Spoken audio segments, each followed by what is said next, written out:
Hi there, good morning. It's John and Amy. Always a pleasure to welcome back to the program on our Turnkey.pro answer line.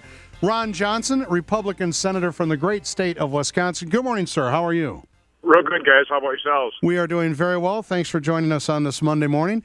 Over the weekend, one of your colleagues, Chuck Schumer, Democrat of New York, came out with an interesting sort of, I thought it's almost like fishing for a nice big trout laying in a deep hole. You throw a shiny object on top and see if the Republicans will rise to take the bait. He said, look, we're so interested in immigration reform. We know John Boehner in his heart of hearts wants to. We know even on the Senate side, we have some Republicans who are interested in taking care of immigration reform. Why not enact something and essentially only have it go into effect after the president you don't trust leaves office? Is it worth discussing, sir? Well, listen, I voted no on the Senate bill because it's a really terrible bill. But I actually want to fix the problem. So, I'm willing to listen to anybody. But, Senator Schumer pointed out a real problem we have in the remaining 3 years of this presidency. Americans don't trust him, and members of Congress don't trust him to enforce the law. And that's a big, big problem when you do not have faith that the commander-in-chief, our president, is going to uphold his oath of office and faithfully execute the laws. I mean, people need to really consider what Senator Schumer is saying there about the president of his own party. I know. I thought it was really interesting. I thought, boy, if I was at the White House, I wouldn't be too happy with it. Do you suppose he had that vetted by the White House or approved that, or do you think he was speaking just extemporaneously? It's hard to say, but again, people need to really consider what it is he's saying, that even he probably doesn't trust the president to faithfully execute the laws, which is then the real problem with immigration is nobody believes the federal government's actually going to secure the border because they haven't done it for a few decades. So there's an approach to immigration reform starting with actually securing the borders, but not by militarizing the border. What you need to do is you need to reduce, if not eliminate, the incentives for illegal border crossings. You do that with a functioning guest worker program. And John, I'm a guy that's supposed to increase the minimum wage because it reduces entry-level positions. For an immigration law, though, for a guest worker program, I'm all for a minimum wage for guest workers because we certainly don't want to depress American wages when we have that immigration policy. So there's a way of doing this, but it's not about granting citizenship right off the bat. What it is, it's about securing the borders first. Plus, and I found Democrats always hold border security hostage for that guarantee of citizenship, and that's just not going to work. And Schumer brought up the fact on Meet the Press yesterday. He said, look, this president has deported more people than anybody previously. However, that's a bit disingenuous if you have a porous border.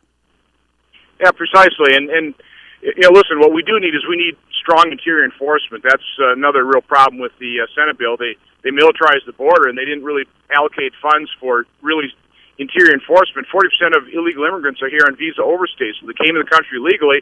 We just don't track them. We don't pay any attention to them. So, there's a common sense approach to immigration reform. It's a step-by-step approach, securing the border first. Being sensitive and humane to the people that came here not through any fault of their own. And in the very end, we're a nation of immigrants. I don't have a problem with that, but you don't grant citizenship. You don't create a separate path for individuals that came here by breaking our laws. Senator Johnson, how do you feel about children, though, who are dragged here by their parents? Should they become citizens or have a pathway to legal citizenship?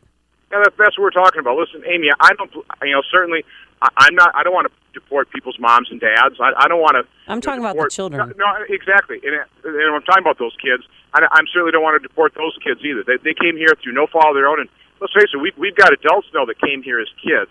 And so that's a very legitimate discussion to have. And I think Republicans are happy to discuss that and make provisions for those folks. But again, it's the Democrats that always demand citizenship and basically, will never secure the border. And so but the border can never be secured. I mean, I lived in El Paso. I've lived near Nogales, Arizona. How is that going to happen? Drones is the only way I can see it. So the way first of all, I've been to Nogales too, and you take a look at the fence. It is a joke. Yeah. But the best way of doing it is not militarizing the border. It really is reducing the incentive to cross illegally. That's by having a functioning guest worker program, which we had in the 50s and 60s. Democrats eliminated that. That really began the wave of illegal immigration. So we need to go back to a functioning guest worker program. By the way, when we educate these smart kids from around the world, we send them back to the country. That's crazy. We ought to keep the smartest people here in America to have a vibrant economy here.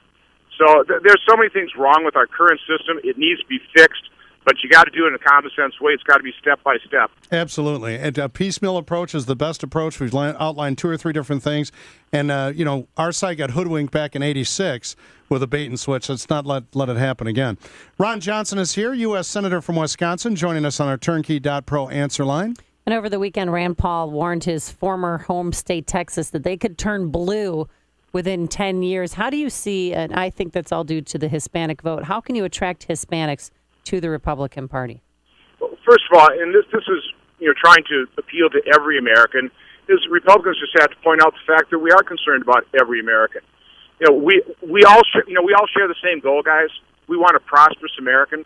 A prosperous America. We want every American to have the opportunity to build a good life for themselves or family. We need to point out that President Obama's policies, they don't create security for individuals. They're dramatically decreasing income security, job security, retirement security, national security. So it really is conservative policies that provide opportunity, that start eliminating regulation, actually utilize our God-given natural resources. Those are the types of policies that actually produce a vibrant economy, create the type of opportunities that provide the security that Americans are actually looking for, as opposed to the false promise of security the Democratic policies offer. Senator Johnson, do you think the Republicans and some Democrats will have enough juice to get Harry Reid to bring to the floor for debate the Iranian sanctions bill? Well, it doesn't look like it so far. I mean, that is actually, people always want compromise and bipartisanship. Well, here's one area where there is a lot of bipartisanship. Let's face it, 99 senators voted for the original Iranian sanctions. Now I think we have 59 co-sponsors in very bipartisan fashion for increasing sanctions.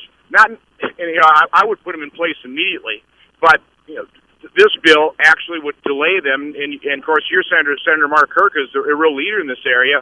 And at least laying them out there for the Iranians is a threat over the head to get them to come to the negotiating table in a serious fashion. But this president and Harry Reid is totally blocking the passage of that bill to be utilized as negotiating leverage. Makes no sense to me whatsoever. But there's an area of bipartisanship that I wish Harry Reid would actually take advantage of. I think good cop, bad cop works better than good cop, good cop. I think so, too. And, of course, we're seeing that the Iranians are just, they're dancing in the streets, the government there. They know they're hoodwinking this administration and winning this negotiation. They're not serious about ending their nuclear weaponization program at all. Senator, we'll leave it there for this morning. Thanks so much for your time, as always, and we'll have you back soon. Have a great week. Take care. Senator Ron Johnson, Republican of Wisconsin, on our Turnkey.pro answer line. You don't